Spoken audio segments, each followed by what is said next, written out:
What is up, everybody? It's Johnny King. Another episode of the Johnny King Show, and I'm excited to have an amazing guest coming all the way from Grass Valley, California, Adrian Eimerl. Is that right? Is that pronounced that right? Eimerl, but nobody pronounces it right, so it's all good. Yeah, it's like exactly. It gets stuck in my head one way or the other. Dude, thanks for being on. I'm excited to chat about all things life and personal development and business and relationships, and but it's good to have you on. How you been? Johnny, I appreciate being on here, man. It's good to catch up with you. Sorry, I have a dog that's like deciding she needs to come in my office right now. So. No, it's all good. It's all good. But yeah, I appreciate you having me on. I love talking about this stuff. I think a lot of things that you and I have talked about are amazing, and I think it's a conversation that more men could benefit from having, which we really don't.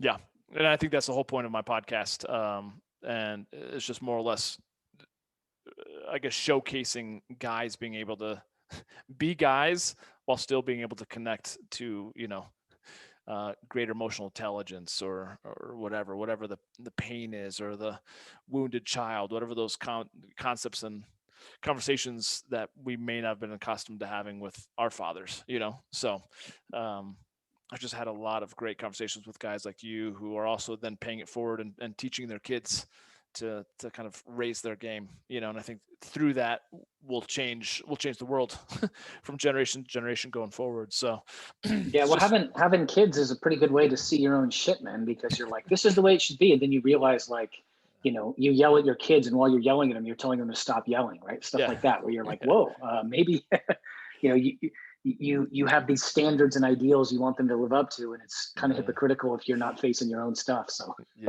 little mirrors into ourselves, for sure. That's a great way to say it. And sometimes they're giant blaring mirrors into ourselves. It's blinding. It's good though, thank God. And sometimes their lack of what's the word, jadedness and everything else can be really inspiring. A lot of times the answers I know from a lot of my buddies who have kids, and like, dude, my little one gives me the answers to all these things. It's just they see the world so clearly. That's pretty powerful. You have 3 kids, right? Yeah, I have a daughter who's about to turn 16. I have a son who recently turned 14, and I have a son who recently turned 9. Nice. Those are fun times, so to speak.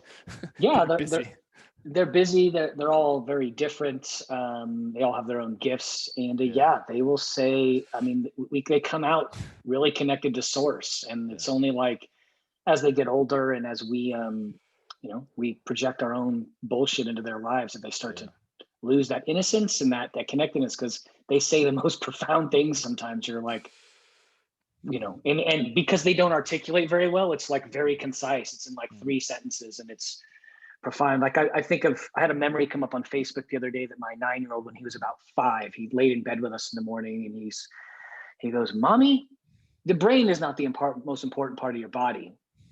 It's your heart, because that's where your soul lives." And then he runs out of the room and that's it.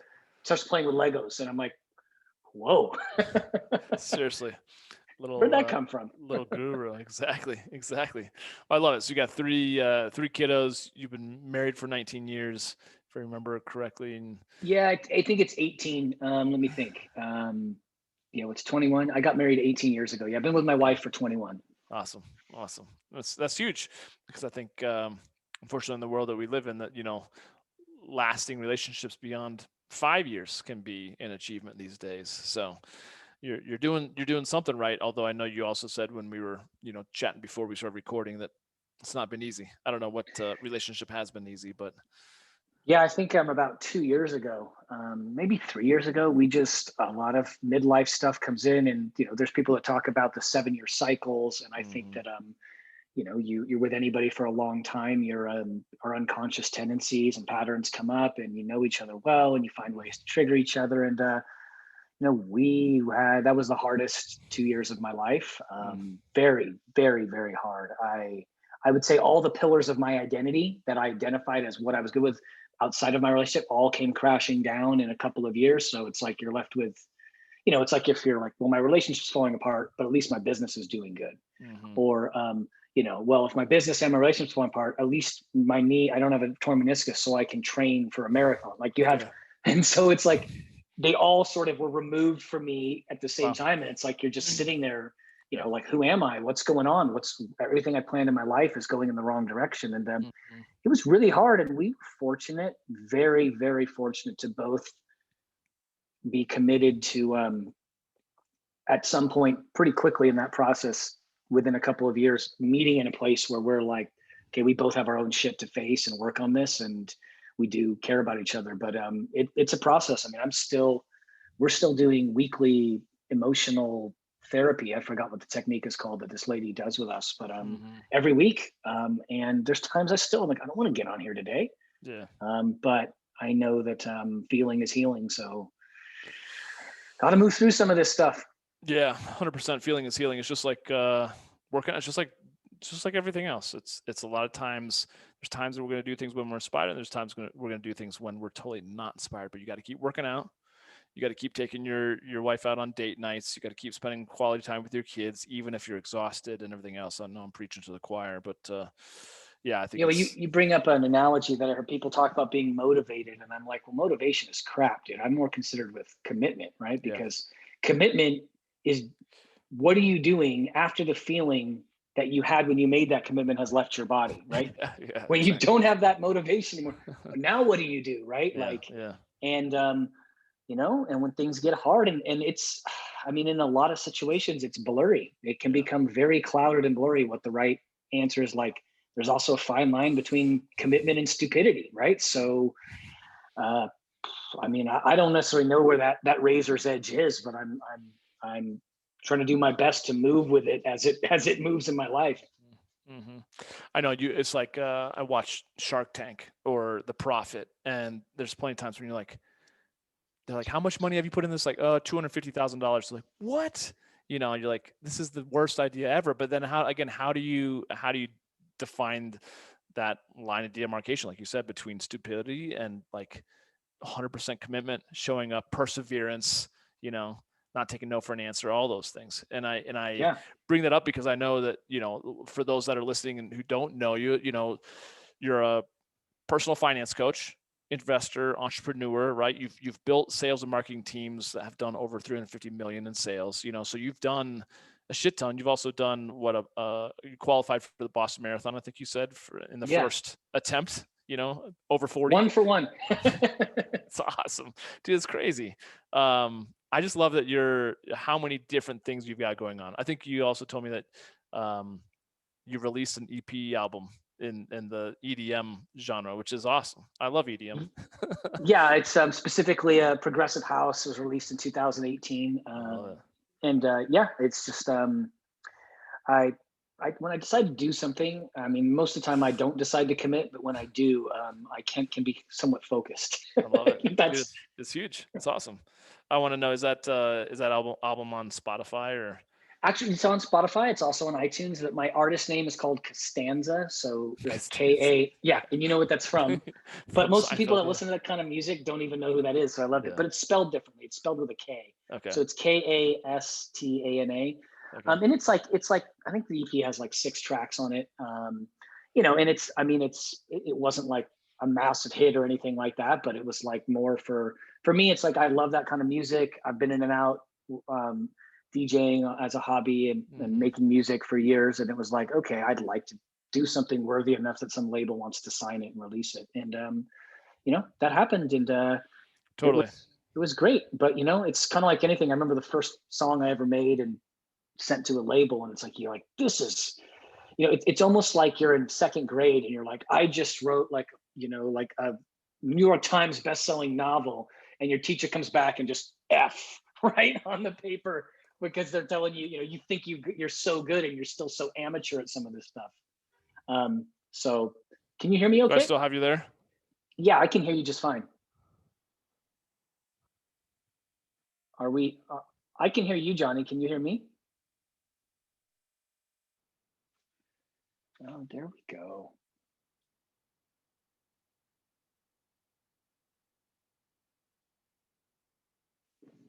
Let me check something real quick.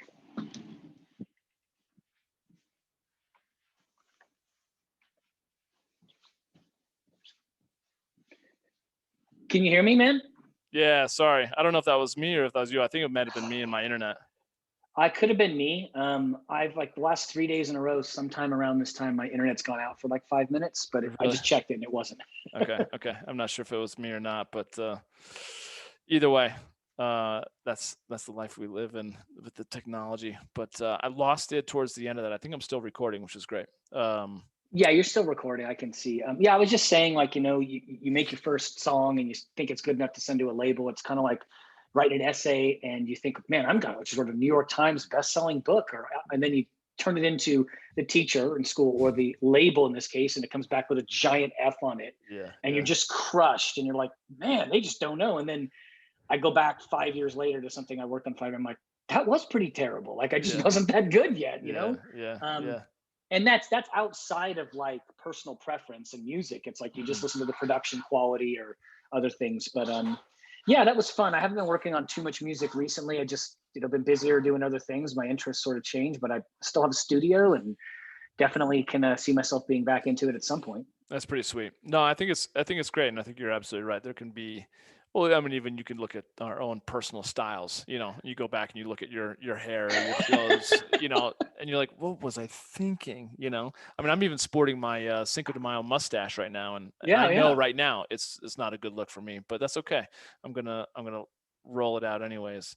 I kind But of refer to it as more as like the porn star mustache. It's like yeah, nice and thick. yeah, I've it's got a really thick mustache, and if I shave everything and wear it, I've done that before. And my yeah.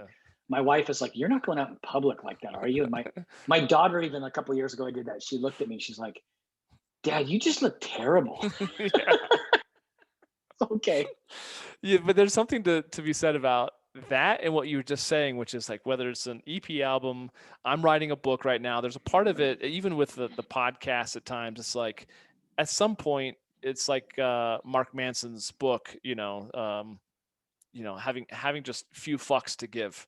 And just not, my life is so much better the more confident I get and the less I care about the noise, of people's Right. opinions. Just doing your thing. And if it brings you joy, and it's all part of the process, well then that's it. But I do feel like so many people are scared to put themselves out there that they don't take any action, and then they end up regretting later on in life, because everything's a process of learning, obviously. So I think we underestimate the amount of effort it might take to become proficient at something too, mm, right? mm, Like I the only way I could have got to where, like, in that case, like the amount of work that went into even running a marathon, let alone running fast enough to qualify for Boston, yeah. or the amount of work that went into getting to the point where a label even responds to you and says this isn't quite good enough, or hey, do you have anything else? Is like, and that takes just years of trial and error of subtle things. Like if you were to listen to something, you'd be like, that definitely doesn't sound as good as this, but I don't know why.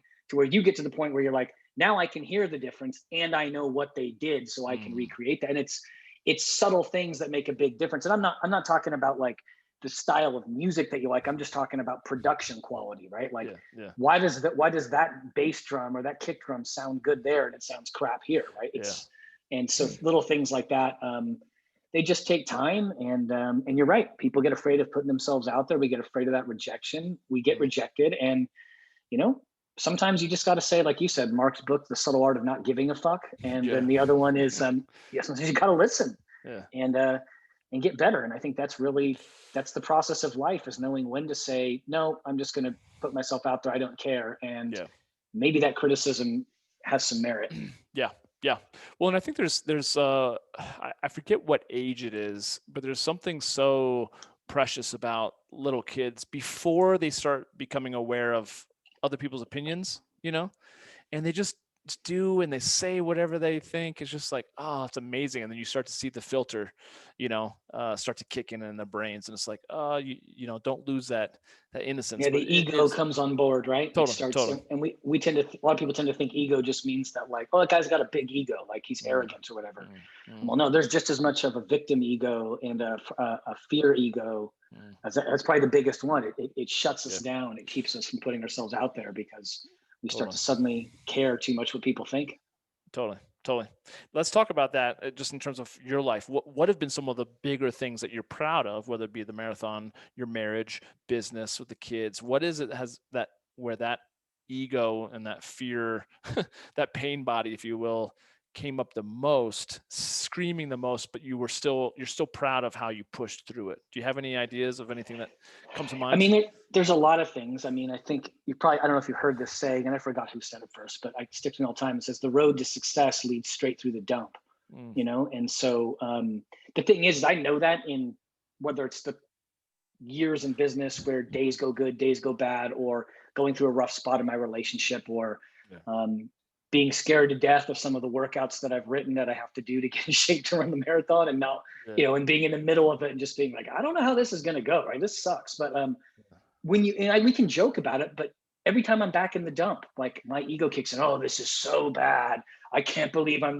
never going to make. And then you get on the other side of it, you're like, wasn't that big of a deal? Like I'm Yeah. better off because of it. And I think Totally. a couple things that come to mind is mile 23 of the marathon. I was ready to drop out. Like I'm Mm, like, I don't care at this point. Like I actually started questioning, like, what am I doing with my life? Like this mhm, is what I'm doing for fun. mm. Like I was in the week in the runner. My runner friends and I would call it the bad place. Right? I was in the bad place, Yeah, and right. sometimes I go to the bad place and I'm looking for a fight, and other times I'm in the bad place and I am just getting hammered. Yeah. And it was like I had chills. I couldn't really see straight. I'm like, and then I start like, okay, am I getting to the point where I might be? I mean, I was 41 when I did that. I wasn't 21, so it's like my Mhm. body can handle this. And it's really, really hard. I think finishing though, like I'm really grateful that I did, because you get that sense of accomplishment. I can think in one of my business relationships many years ago, that was a very good relationship for years. I thought it was going to end kind of like, it's like I'd look at it like you've been married for 12 years and you love this person and you just want to, hey, I love you, and we give you a hug and let's kind of part amicably. And you go to hug them and they kick you in the balls and then threaten you with a lawsuit, and you got to get a Mhm. lawyer, and Mhm. it just gets really. I've never been through that, so it's scary, because I think what it is we're afraid of uncertainty. Totally. We're totally afraid of uncertainty. We're afraid of uncertain outcomes, so Yeah. we don't put ourselves out there. In that case, I was afraid of the unknown. But the problem is if you put yourself in a situation where everything's predictable, your soul dies, right? Like, I mean, if I put you in prison right now, you knew what time you were getting up, when you were getting fed, what you were getting fed. Like, that uncertainty is what makes life worth living, and then we're also Totally. scared of it. So that Totally. was really hard, man. And I think on the other side of it, I'm a better businessman because of it. I actually have more compassion and more empathy for people, I think, that have gone through hard stuff. I'm certainly a much better husband, a better person for what I went through with my wife. That was the hardest thing I've ever been through. I have some really deep-seated stuff that I mean, there's certain parts which when we're trying to be aware, we're okay, I'll look at this. I have no problem talking about this. And people think you're so awake because something that's not uncomfortable, it's not Yeah. very uncomfortable for them to talk about, is not uncomfortable for me to talk about. But Totally. then the really dark place where you got to go, where you really got to face the maybe your deepest fears. And I just wasn't ready to do that until I was losing the person that I love more in the world. Like I thought Mm. I was so low during that, Johnny, where I remember at one point I woke up several times. I couldn't sleep. I couldn't eat for weeks. I lost like 30 pounds in a couple of months. And Damn. I was like, death has got to feel better than this, because I just couldn't, I was so low and so rotten. And, but that really depth of that being that deep, really caused me to do a lot of self-reflection and be willing to face some of the, like, instead of blaming her or blaming. I mean, now granted, I had some very, very strong people that absolutely. I mean, I'm going to get emotional talking about it. Absolutely saved me from being really stupid for Mhm. some of the advice they were giving me, and I'll Mhm. always be grateful to them. But you kind of have a choice. My ego can come out and I can blame, or I can soften and say, no, no, what am I committing to this that is part of the problem? And that's an ongoing process, dude. Like we're still working through some of that stuff, but I'm way more empathetic. I look at some of the ways that I showed up for 10 years in my marriage that I'm embarrassed about, and Mm. I'm able to do them better. But I don't think I ever would have learned that had I not you know, been in the Yeah. bad place there too, so to speak. Yeah. Likewise. Been there, done that to some degree also. If you don't mind me, and share what you want to share, what you don't want to share, obviously, but what was it that you found, at least taking responsibility for yourself and your own actions? What do you feel like was coming up during those 2 years or prior to that had to be shed, that had to be broken through, that had to be faced? What was the dump that you had to Well, go I through think, I mean, personally? I can talk about it in my own personal experience. My parents divorced when I was 2, and I have no memory of them together. And the only memories I do have of them are my old youngest first memory of my parents is my mom throwing a shoe through the window of my dad's house, and my dad calling the police on her. They're screaming. My sister and I, older sister, were hiding under her bed like scared. And I was never physically threatened in their houses. Like my mom taught inner city school. Her house was not in the nicest part of town, but we weren't like poor. Yeah. She was just lower middle class. My dad was like upper middle class, but they Mm. also were very self-absorbed. Like he had my stepmom, she had other things going on with my foster brother. And so I had a lot of things with my love language and how I wanted to be loved that my parents weren't able to give me. Mm. And so that created a lot of this. I think it created a situation where I closed myself off in certain ways, and I got I, what's the word I'm looking for? I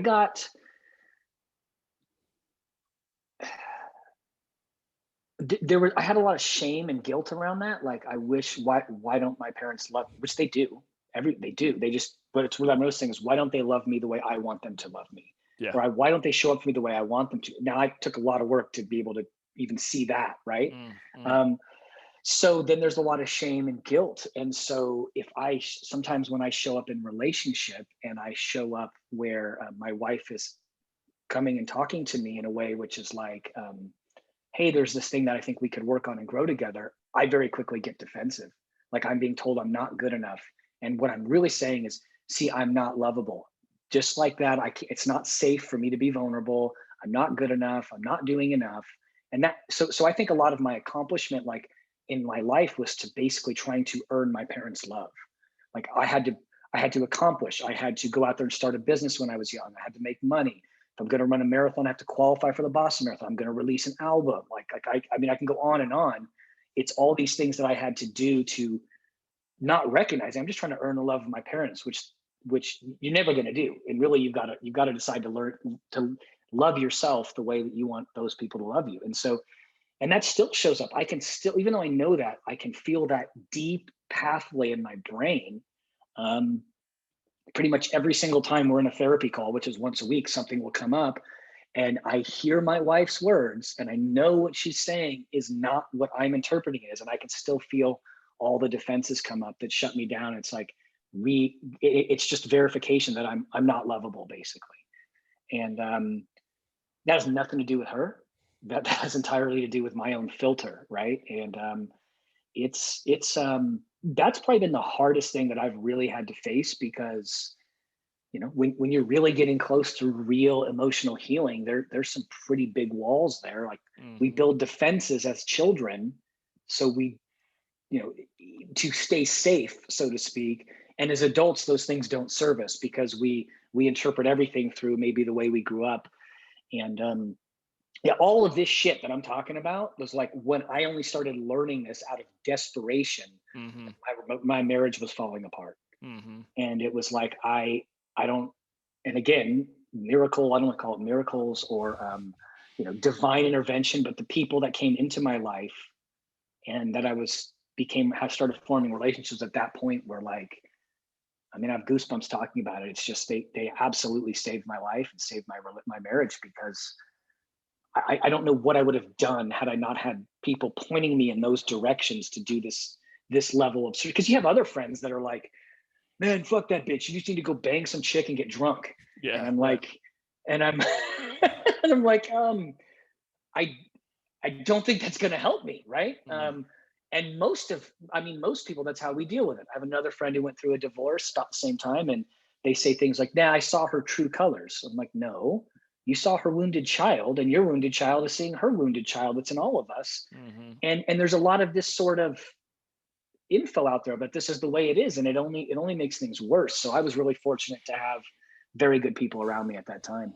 Yeah, I think that's I've been through a divorce as well, and can speak to to that too, just having people kind of come out of the woodworks, people I wouldn't think that were going to be so supportive end up being, angels. But I think you're right. I mean, even to this day, over a decade after that relationship, I'm still dealing with woundings of my childhood having to do with my parents. And you hear Tony Robbins talk about it, and I've talked about it before on other episodes. It's like who you are today is, your blueprint established by whomever's love of your parents that you craved more. I had my mom's love more, but I craved my dad's because he was a workaholic. He was absent. But then in my most recent coaching call last week, we were talking about, I still have a mother wound, a mom wound that I need to massively grieve. And I'm like, oh God, there's such a part of me like, I don't want to do this. This sucks. This is hard.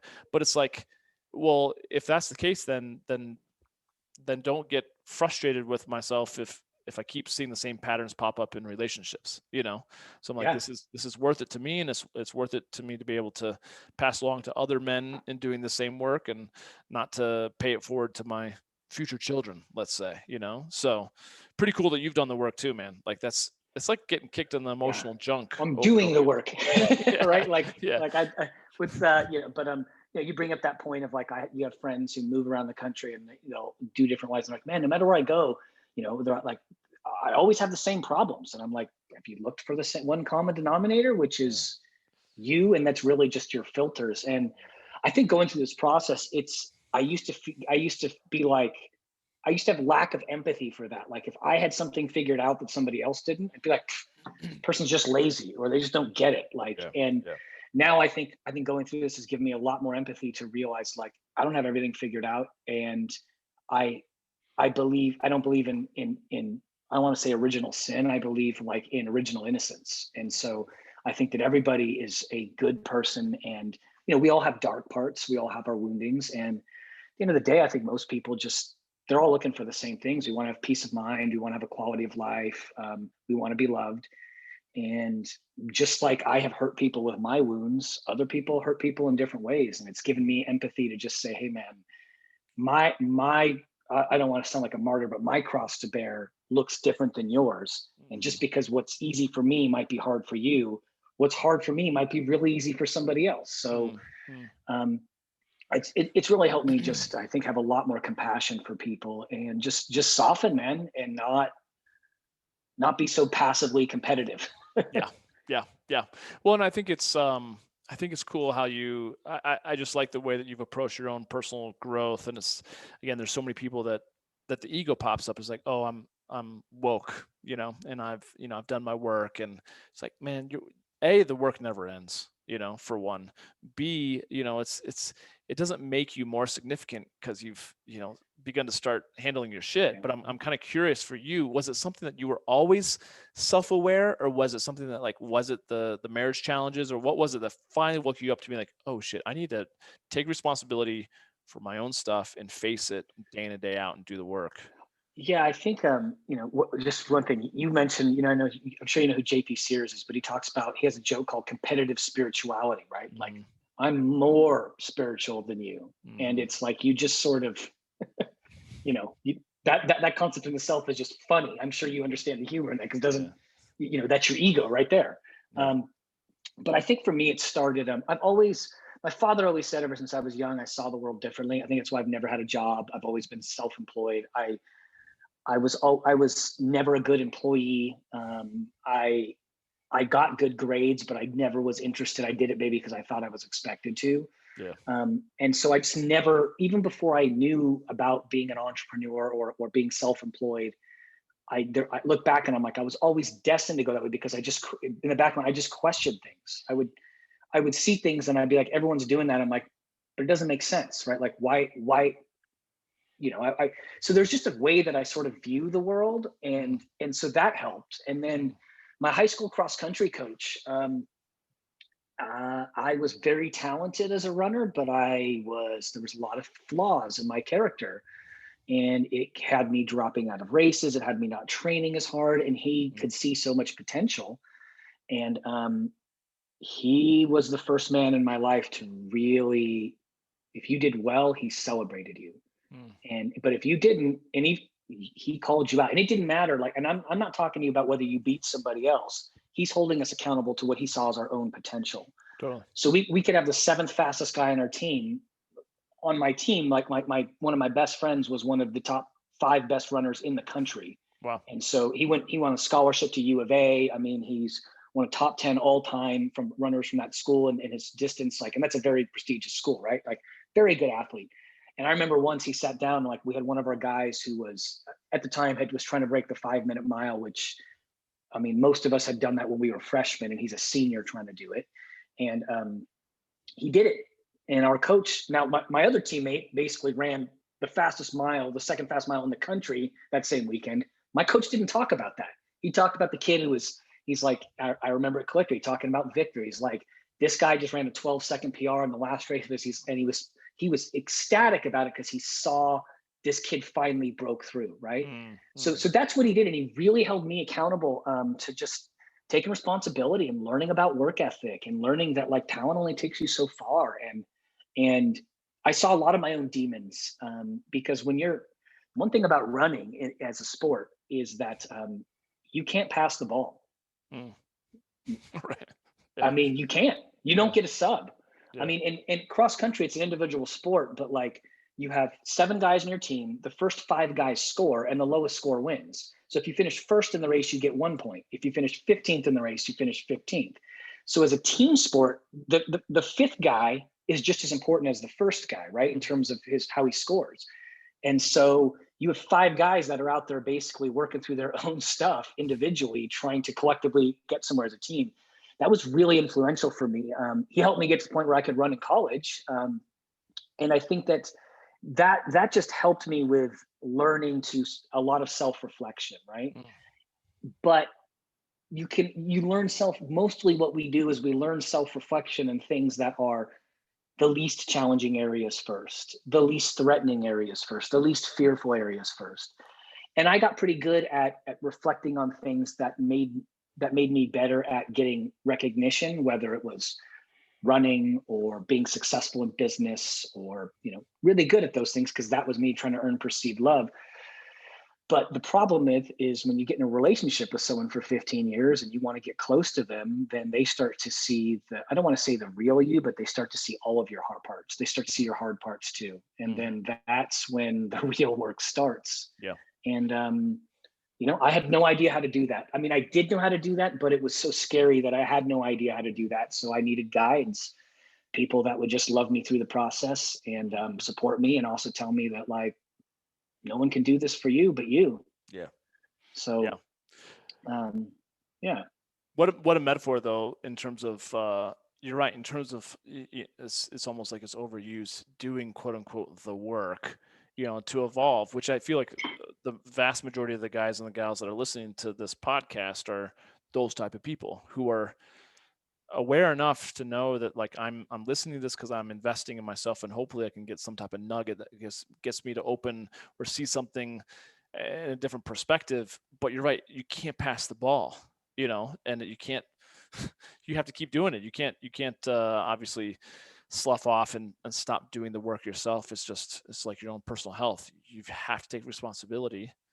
Otherwise, no one's going to do it for you. you. This is the easy part, right? Because neither one of us are triggered in this moment. We're not sitting here having any fears. We're sort of talking about this stuff because we like the end result. So we're sitting here talking about how wonderful it is on the other side of it. And that's kind of what I mean, like going through the dump. Like, it always sucks in the dump. And the dump is when you get scared and you're getting close to something, when your ego is making every possible excuse to leave the situation, or don't do this, or blame somebody else. Or, I mean, I think what I learned from one of the organizations I was with is it's always my fault. Meaning that, like, no matter what somebody does to me, I choose the experience I'm having in that moment. That, when you realize, like, there's a responsibility prayer we used to recite, and I forgot exactly what it like the things, but it's called the responsibility prayer. It's like, I choose what I see, and I choose the feelings that I have, and anything that appears to happen to me happens to me as I have asked. Now, if you are gonna want to wake up,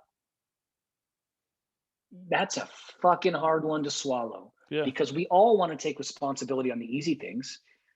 But, if my wife just yelled at me and my relationship's falling apart, and I can point to 100 different actions she took that trigger me, I chose this experience. Mm-hmm. So what am I growing from it? What am I getting from it? And that's when you really get in and it gets hard, man. And you want to run away. I'm just speaking for myself. I always want to run away from that. Totally. Same. And it's like, I think Ram Dass talked about, he's like, once you get really spiritual awake, you stop running from the fire. And when you start to feel it, you turn into it because you recognize what's on the other side of it. Doesn't mean it doesn't burn. It's just you figure it out. And I don't know if how good I am at that, other than what helped me with my relationship is that it mattered so much to me that I was willing to turn into the fire. But I don't know on a lot of other things. If there's not something at stake, I don't know. It's very easy to just justify not turning into the fire. Well, yeah, and I feel like that's the value of an intimate relationship, the relationships with your kids, the relationship with your brothers. Like, we will always do so much more for other people. We'll run into a burning house to save someone that we care about rather than run out if there's nothing to really lose in there, right? So Yeah. I think that's the beauty of it. And what I'm often really working on right now is to catch myself in not making something good or bad, comparing myself. It's like that's such the human limitations that I put on it. That's me judging myself, versus just giving gratitude. And like I said, that's why I love what you've talked about so much with empathy, compassion.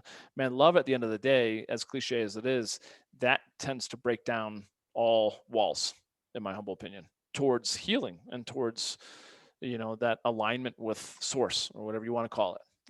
And I think You that's can even say where love is source, right? It is 100%. consciousness, right? Yep. So Yep. I totally Yep. agree with you. And it's not cliche. It's only cliche because most people who say that are talking about conditional love, not unconditional love. And that's a whole different animal. It's like, oh, love is great. I will give you my love. Oh, if there's always an if, as long as after it, not let me just be it. The couple tattoos that I have on my body are all focused on God is love, that nothing is more important than love, as a reminder that, like, in those moments of serious shit and triggerings, like my current girlfriend, there's something like, I'm like, man, do I want to just bolt out the door? I want to so be done right now. I'm like, no, like, I hear Tony Robbins say, well, if you can't, then you must. Like, yeah, exactly. If you think I can't do this right now, then that means you actually have to turn around, like you said, and face the fire, and I feel like that's a lot of what you've said, both on the podcast, but also what we've talked about offline a little bit, is like a lot of the successes that you have been as a result, and correct me if I'm wrong, because you've turned into the shit.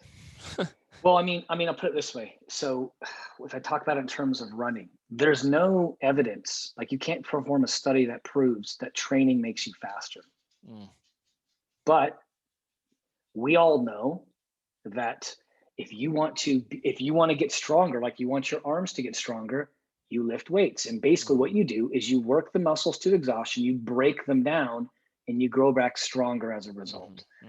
If I was to go run a marathon, I couldn't run a marathon right now. I couldn't even run that far right now based on what I've been training, let alone as fast as I did 2 years ago, right? Like, but if I was to actually do the work, turn into the fire, I become better as a part of it. We know this with what we put in our body. We know this with working out. We know this with working on our business. So it's the same thing with working through our spiritual or our mental, pathways or our ego. And so I totally agree with you as far as that goes. It's just, it's always a lot easier to talk about it than do it. 100%. Which is kind of the fun part, I guess, of life, of like.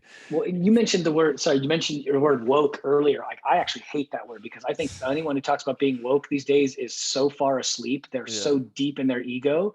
Like, they're totally missing the boat. And, I prefer the actual word awake, right? Or awakening. And I think that we're all in that process, but, it's, and anyway, that's just something that comes to mind. Well, yeah, woke, awake, and grind versus flow. Like I hate the whole, I even have a shirt that's like says hustle harder that I still wear, but I'm like, every time I put on, I'm like, what am I maybe subconsciously supporting myself on if I say hustle harder with so much of I feel like, you know, my life is it's challenging, it's hard, and I've met other people who are like, maybe it doesn't have to be so hard, man. Maybe it And can be, what if you just do shit yeah. and like you said, it's not good or bad. It's just what in this moment, this is what I should be doing. Hmm. And it's only a grind if I have resistance to it. And that Totally. resistance is a preference. And like you said earlier, I try to see things as not good or bad because the way our brains work is it's like we take a photographic image. Life keeps moving in this direction. And we stop it right here. And then we say, is this good or bad? Hmm. Like when I went through this ugly thing with a business breakup. In that moment, I was saying, this is terrible. This is bad. I wanted to move on from that business relationship. I just didn't want it to move on in that way. And Mm. where I look at where I am a few years later in terms of feeling more aligned with what I'm doing, I have more balance in my life. I feel much better about I'm really grateful. So now if I take a snapshot, that was good.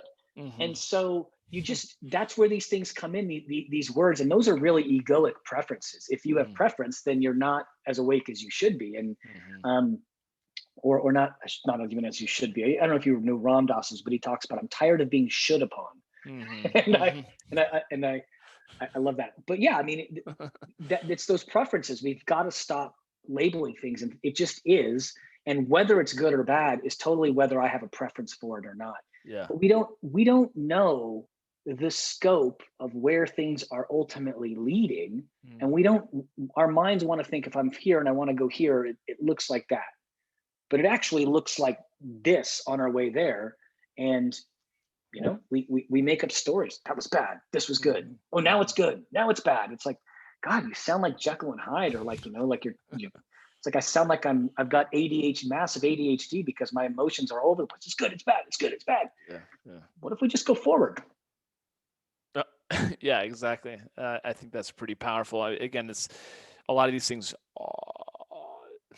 Again, it's not to say that it's easier to say and harder to do, but I do feel like part of this human experience is to um, it's just like the Matrix, it's the Matrix is set up to show us that everything that is worth something requires some demand. Just like we're talking about, a muscle requires demand in order for it to grow.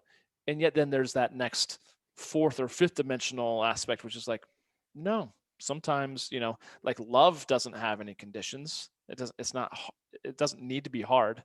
In fact, it's how we are wired, but it is that balance. It's a challenge, I think, with this human experience of working through those things, and even when we're experiencing something that is hard, still being able, like, I love going to the gym even though I kick my own ass every single time I go, because I'm working on building muscle. But that's, do I expect it to be easy?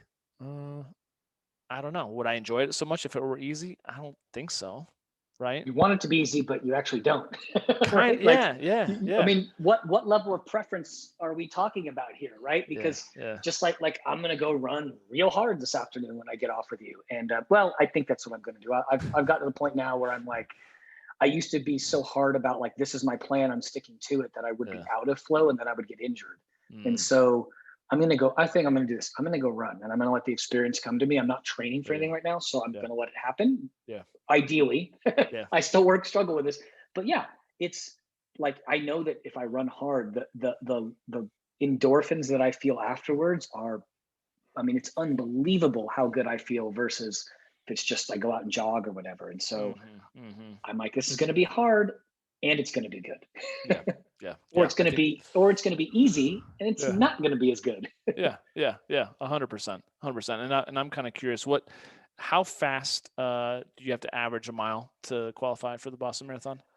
Boston Marathon is based on it's age graded, right? So if Uh, you're under 40, I think the qualifier was under age, or what it was, maybe it was under age 20, was 3 hours and 5 minutes.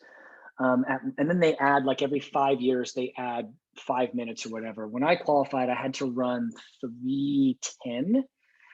And I ran 2:57, so it was 13 minutes under, which is like 6:45 a mile. Damn. Wow. Um, but the thing is with Boston, just because you hit the qualifier doesn't mean you get in. So like they have these things where, you know, at your age, let's say that your qualifying time was 3:10, and then you'll find out that you had to be, they say at like -4 minutes was the last person they let in that age group, because it's not, they let in a certain amount of people per age group. So that's why you see a variety of people running there. And it's actually super cool because you can have people in their 60s still deciding, most likely they're not going to run as fast as they did in their 20s, but I want to go out there and So cool. see if I can do this. 100%. Yeah. I had to, we always had a fitness test coming into soccer each year in college. We had to do 2 miles under 12 minutes, which to me was The Cooper's fast. test. Yeah. I remember that when I played soccer. Yeah. It was, to me, it was lightning fast, but I did it, and I never thought I'd be able to do it. It's just funny how it just became like, you know, coaches new barometer of like, okay, if you want to play, you have to do this. So once he said that, I was like, okay, well then I guess I'll do it, right? And it's probably the same type of thing. If this is the qualifier for, you know, Boston Marathon, then I'm going to do it. You know, it just becomes a decision in your mind. But I cannot imagine running over 26 miles at a clip under seven minutes a mile. That's amazing. How did you, going back to your story, how did you get through that mile 23 when you were losing bodily functions, not seeing straight? Well, I mean, the funny thing is so I was a middle distance runner in college, which is an 800 runner, which is 800 mile 4x4, which the mile is not a distance event. Neither is the 800. That is, it's called middle distance for a reason. So which means that people are like, oh, you're a runner. I'm like, I was not a distance runner. Let's be clear about that. Yeah. But what that means for me is that at distance, the pace does not feel like, it feels really slow. And so I have a tendency to, and a lot of people do this anyway in the marathon, I would have a tendency to be like, I am feeling great. I'm in way better shape than I thought. And so I'll speed up. But then, you know, you do that. And then around, you know, this isn't like if you're running a 5K or even a 10K and you're like, oh, I went out too fast, I'm going to suffer for the last mile. That's 6 minutes of suffering. You go out too fast in the marathon, you're like, I'm going to suffer for 45 minutes, right? Like it's a whole different world. And so what inevitably happens to me in those without or a half marathon is somewhere I'm like, I feel ridiculously easy. And then somewhere around mile 18, I mean, at the half marathon mark, I'm like, dude, I don't even feel like I've ran anything. But then about mile 18, like I started like, all of a sudden I'm in the middle, I start getting chills in my body, like waves, they come in waves. And I start to feel my hip flexors get a little heavy. And then I'm like, uh-oh, I got 8 miles to go. Yeah. And so I just think that with a lot of experience with pushing my body really hard cardiovascularly, like that you raise your tolerance for how far you can go into it. But the problem for me now is in my 40s is with not, you know, going through phases of training harder, whatever, is I'm now at the point where mentally my body can't take the punishment basically that it could when I was 23 or 24, right? So I now actually have to sort of be like, okay, dude, it is, I know it doesn't feel that hard, but you need to back off, like because you're instead of approaching that line, you're going to go from here to immediately past it, right? So I think it was just, I mean, I slowed way down. I ran really slow for the last 3 miles. I was running much faster at that point, and I just, you know, I mean, I just tried to convince myself. I'm like, I went from like, what am I doing with my life? This isn't even fun. And then I started going like, that's my ego trying to talk me out of it. That's my self-sabotage. And then I started going, what the fuck are you talking about, Adrian? Like you spent 5 months training for this, right? You know, like I started thinking about how much money I paid and even like stupid things. Like you bought these shoes just to run it. Like, what, you know, like, so I started trying to go back to everything that I had, not the sacrifices because I enjoyed it, but the time I put into it to just, and then you just got to take it in bite-sized chunks. It's like, okay, man, let's just try to make it to that car. Okay, we'll just make it around that turn. You got to be close now. And it's, but it was a struggle. I mean, it was really a struggle. And I crossed the line, and then like, I didn't go to the medical tent, but I was definitely, I couldn't regulate my temperature pretty much for the rest of the day. I was freezing cold for the rest of the Mm, day. And, mm, so that's me realizing like maybe I should, I don't know, either train harder so that gets easier, or just realize like maybe you don't have to go that far into the bad place. Like I yeah, could have qualified for Boston and ran 8 minutes slower. So yeah, would have yeah, been easier. yeah. Um, but it's, it's certainly a balance of, of figuring out how are you tricking yourself, and are you also tricking yourself into pushing yourself too hard. And Mm. I, I don't know, man. I don't think I have that figured out, but I'm working on it. Yeah, what I love about that too is though we talked about this again before we popped on and hit record. But you were mentioning how you've been focusing, setting up your life to where it's fulfillment first and success, if you will, secondary. And I think it's the same type of thing. Like for the whole concept of grind and hustle and all that stuff. If that's a space where you live your life, where you're redlining constantly, and every single workout you do, you redline, and everything you do is just, there's going to be a cost to that, you know. And I don't know if it's worth it, quite honestly. Yeah, well, I look at it like what is my goal now? And I think my ultimate goal always should have been to be happy. Mhm, And sometimes being happy requires sacrifice, and it requires like accomplishing things. It requires like pushing yourself.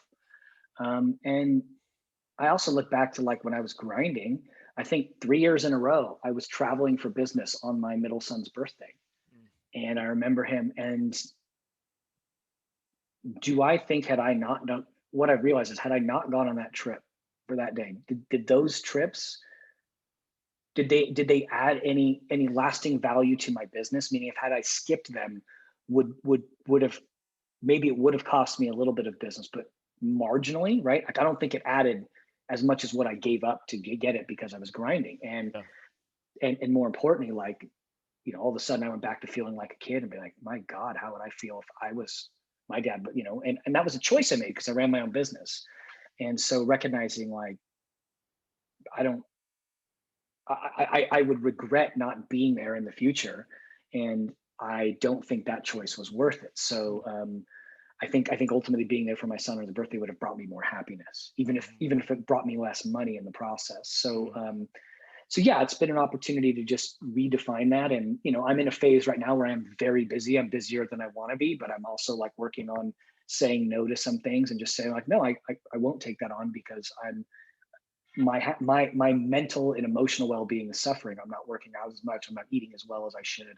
I'm spending less time with my family. And so mhm, mhm, I think, but part of that too also comes down to like, how do you live your life financially? What are you doing in your personal financial life that is allowing you to, I mean, if you're being an idiot with how you're spending money and doing things that, and you don't have an emergency fund, and your income is right where your expenses are right where your income is, you don't have a choice on these things. mhm, And if you keep your income, your expenses within check, and you don't buy into the myths that all this crap that we buy is going to make us happy and fulfilled, and if you have a nicer car, you're going to look cool. So there's nothing wrong with enjoying the nice car, but at what mhm, cost are you doing this, right? mhm, mhm, If you buy into that myth, or if you don't buy into that, you're in a position where you can step back and say, you know what, this is unfulfilling. Like I need to do something else. I can make different choices, and mhm, and it's okay if I make a little bit less money.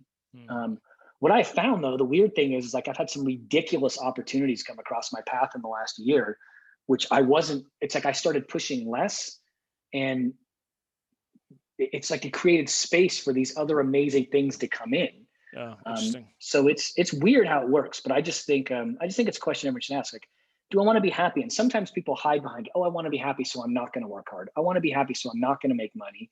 And then they complain about not being able to do some of the things they want, and that's not the balance. And then other people are workaholics and they're not happy no matter what they do. And so I'm not saying the pendulum should be here or here. I'm trying to find where it's in the middle for me. 100%. 100%. And I think about that too in terms of people that I've worked with, because I started a gym in 2010 and had gyms for 5 years and health coached for 8 of the last 11 years. And, um, you have people on either side of the pendulum, people who don't want to work hard, don't want to lose weight, don't, there's a huge cost there. I've seen my parents, struggle through that. My mom passed away from her, bad health.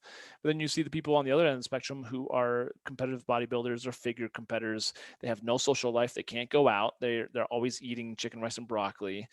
They focus so much of their image and their time invested into time in the gym. It's just like, this is why I feel like, coming all back around full circle, why personal growth is so important, because those are things that are being set up by our childhood wounds. Let's just say, Yeah. shit going on in the past that drives us to do. And I think that's why you have to ask the question, like, why am I doing what I'm doing? And is this truly important? Is it really important that I'm missing my son's birthday for the third year in a row? you know, and to check in with that, because I think you're right. It's reframing it, which is why I think ultimately, we haven't even really talked about it, but why someone could very well, especially if they're struggling with their personal financing, have a coach like you, right? Because that's what you do, personal finance coaching, to help people not only with the practical side of, say, strategy and tools, for figuring out budgeting and everything else, but also to really figure out their mindset, right? Yeah. About Yeah. abundance and Absolutely. wealth, correct? Yeah, I think one of our biggest wounds is our relationship with money, and Mm, what we're trying to do with our childhood wounds to heal, what void we're trying to fill. yeah. I also think that personal finance by design in our culture is not taught at all. I'll give you an example. I got a degree in genetics from UC Davis, a science degree. And when I went to the University of California to get this, like I had to take topical breath courses. So they wouldn't let me at that point just go get a science degree. I had to take sociology and like Mm, a couple of things that ended in studies, which were just weird classes, right? And I had to take there was a handful of classes to take that had nothing to do with my major. right. But there was not one class offered on personal finance at one of the best, top 50 universities in the country, Yeah. higher Crazy. education. And what was also interesting is the day you walk onto campus at the Memorial Union in the middle of school, they have 25 booths lined up with people giving away free T-shirts for a credit card. Mm, So to get a booth on campus, you have to pay the university. So the university was allowing people to profit from putting kids into debt. And these are smart people. They're talking about higher education. They get paid $100,000 a year to yeah. alter the course of the university. No personal finance, and why is that? And I think it's by design. Yep. Um, so these are one of the things we have to seek, but it's exactly like you said. We are covering up some of our childhood wounds by what people call retail therapy or Yep. Yeah. impulse buying. And we do this. What I can see, the biggest things people do this right now in a service-based culture with eating out, coffee, Amazon. It's unbelievable how I have somebody today. I showed them that like their Chick-fil-A budget could be worth $3 million to them in retirement and retiring, 10 years earlier. And so then it's like I Uh, ask you, I'm like, is that cheeseburger worth or chicken is that worth $3 million to you? Like yeah. she's like, I never thought of it that way. And I'm like, Of course not. and that's fine. And so I think it is really important because these are our wounds, like you say, they seep into all areas of our life. Yeah. Yeah. Some of us go into finance and become Nazis where they're like, I'm not spending anything. I'm saving everything for the future. Future never comes, dude. Like, but most people are on the other side where they're so in the now they're like, I don't make enough money. I can't save money. And what I tell people all the time is that I say, listen, man, making more money will not solve any of your problems. Hmm. And while making more money won't change any of your habits, it's only going to amplify whatever your habits are.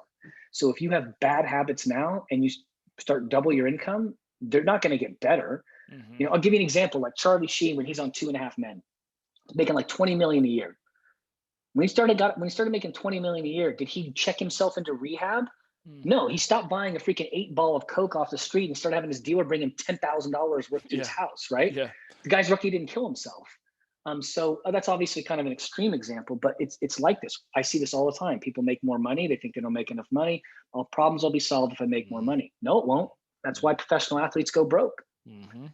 They don't have, that doesn't change your habits. And it translates, these same concepts we're talking about translate to every area of your life. 100%. And some of us see them clearer in some areas of our life, but think all these things are important to create ultimately peace of mind and freedom to choose what you ultimately want to do and what brings you joy and happiness, and pursue that. And sometimes pursuing joy and happiness means that you got to buckle down and work hard and go to the bad place and get scared for a little while. And sometimes it means that you get to sit back and relax and enjoy the fruits of your labor. Yeah, yeah, I completely agree, and I feel like there's a reason why the vast majority of people's go-to objections are, I don't have the time or the money, which, like you said, is points to why it's probably one of our bigger wounds. So for those of you who are listening or watching this on YouTube, if you really do have challenges with personal finance and it's out of control, as if is maybe similar to someone who just can't resist at the buffet, the old country buffet, and they're just loading up their plate for first and seconds and thirds, man, like I think Adrian's the type of guy who you need in your corner to help kind of realign. And like I said, it's very clear. And I hope now that you've heard him talk for an hour, he's got both sides of the coin, the success coin side of the coin and the fulfillment. So you get both sides, right? It's not just becoming rich. It's about truly what is wealth and abundance, right, in life. And it is time. And a lot of times money can buy you time and options, Yeah. which is pretty powerful. So, man, we could Well, talk you forever. mentioned, Yeah, go for so it. you mentioned time, and I don't have time, I don't have money. One of the things I was always aware of very quickly early in my life is I would never use either of those as an excuse for anything. Mm, Because if you don't have time and you have money, that's because of personal choices. mhm, So if you don't have time, why don't you have time? What have you chosen to do with your time? mhm, Not only like how much time are you spending on Facebook or sitting on the toilet scrolling, but beyond that, what path have you chosen that has taken so much time for you to earn money or live a family? And how is that going to change if you don't do something different? And the same thing with money. I don't have money. Why not? I mean, is it because you don't make enough or because you suck with the money that you do have? And it's okay. Like I've been coaching a lot of people recently and they're like, I got to get better. I'm like, no, you don't. You just need to start planning for what you suck at now. I'm like, stop. I'm 40, I'm 43. There's plenty of things I'm never going to get better at right now. And if I'm wise, I'll realize I suck at this. So I'm going to trick myself so I can still suck at it and get ahead. And I'll give you an example of what I mean. When I made a lot of money in some of my businesses in the past, and I did some wise things with it, and I did some really stupid things with it. And at one point several years ago, I was like, I have no emergency fund, and I can't believe after looking at the money I'd made where my finances were at. And I'm like, and that was just keeping up with the Joneses. Nice. I mean, I had a big old house, nice car, but I was just broke at a higher level. And I was like, this has got to change. I need to start building an emergency fund. But whenever I put money in my savings, I'd inevitably spend it. So instead of saying I'm going to do better this time, I tricked myself. I opened up my emergency fund at a local credit union that I didn't have a ATM card for. When I would transfer money there, I didn't see it from what I paid my bills out of. So I knew I had it, but it made it a little bit harder for me to get to. So if I was to go there and try to pull it out to go buy a TV at Costco, like it was literally like to me driving down the street, combing the street for my dealer. I started to feel like this is stupid. It was enough of a buffer that I mhm. didn't go spend the money. And so that's what I mean. Like sometimes in life, you just got to plan for what you suck at, man. Like I can't resist spicy nacho cheese Doritos, so I just don't. Tell my wife don't ever buy them because if they're in the house, I'll eat the whole bag. Yeah, yeah, I spent years, bro, saying no. This time I'll need a couple, and I could yeah, do it. And yeah. then I didn't buy them for like 6 years. Last year, I saw them on sale somewhere, and I bought 2 bags. I didn't need anything but spicy Doritos, nacho cheese Doritos for 2 days. Yeah, And I'm like, you clearly have not got any better at this. yeah, yeah, So just don't buy them, right? Like, so yeah. plan for what you suck at.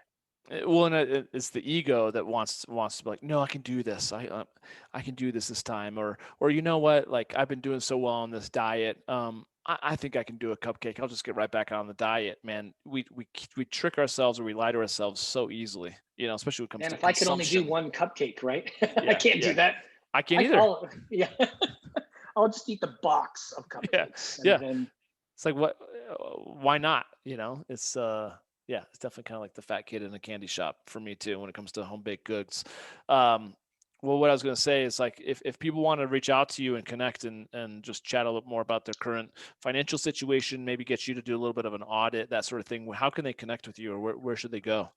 So a lot of the consulting I'm doing right now, like I've been really busy just sort of generating clients through my network. So I don't even have like a specific website that talks about any of this stuff. I mean, Yeah. best way to reach me would be probably through Facebook. Yeah. But if you're on Facebook, I mean, I'm sure you can see my name here. There's only one Adrian Eimerl in the entire world.